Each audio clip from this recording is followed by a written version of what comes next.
Өдрийн мэнд энэхүү бичлэгээр дамжуулж та бүхэнд гар утсан дээр байгаа зургуудыг хэрхэн PDF файл болгож хуургах талаар энгийн хэлбэр зааварчилгаа бичлэг хүргэж байна. Хэрвээ та iPhone гар утастай бол App Store, Android гар утастай бол Play Store руу ороод хайл хэсгээр Small PDF гэж хайна. Хайл дээр хамгийн ихэнд гарч ирсэн аппликейшнийг татаж утсан дээрээ суулгана.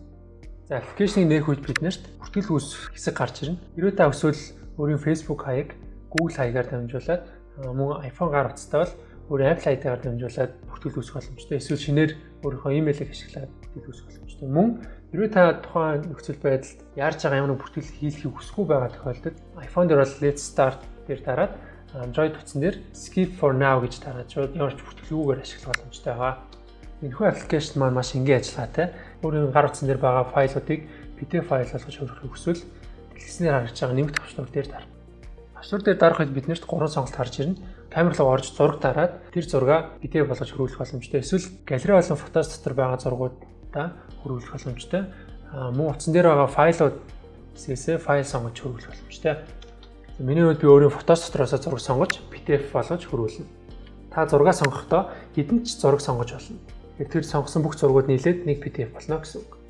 Зургуудаа сонгосны дараа бид нэр сонгосон зургаа засварлах боломжтой. Filter, crop болон organize. Filter хэсэг рүү ороход биднэрт 3 сонголт гарч ирнэ. Өнгийг илүү сайжруулж тод болгоно, өнгөхгүй болгоно, мөн хар цагаан болох боломжтой. Харин crop хэсгээр дамжуулж та тухайн зураг файлыг өөрийн хүснээрээ тасалж хэмжээг нь өөрчлөх боломжтой. За үүний дараа хэрвээ та болсон гэж үзвэл finish опшн дээр дарна. Энэ үед бидний аппликейшн дээр тухайн файл хөрвүүлэгдэж гарч ирнэ. Та тухайн хөрвүүлэгдсэн PDF файлуудын хажууд байрлах 3 цэг дээр дараад тухайн файлдаа нэр өгөх боломжтой. Бидний хийх хамгийн сүүлийн үйлдэл бол тухайн файлыг гар утсан дээр хадгалж авах. PDF файлын харалтаа байрлах 3 цэг дээр дараад Android болон iPhone үйлдвэрлэлийн систем дээр Save to Device гэсэн сонголтыг хийнэ.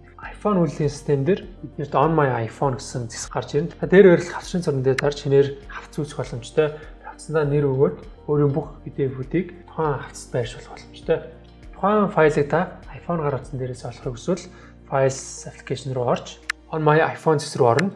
Ингэснээр та эндээс өөрийн хадгалсан PDF-ийг олох боломжтой. Android үйлдвэрлэлийн систем дээр мөн адил та My Files application руу орж Documents хэсгийг сонгосноор таны хадгалсан файлууд гарч ирнэ. За ингээд та бүхэн бичлэгээр дамжуулаад гар утсан дээр байгаа ямар ч файлыг PDF файл болгож хурууцлаа. Танд амжилт хүсье.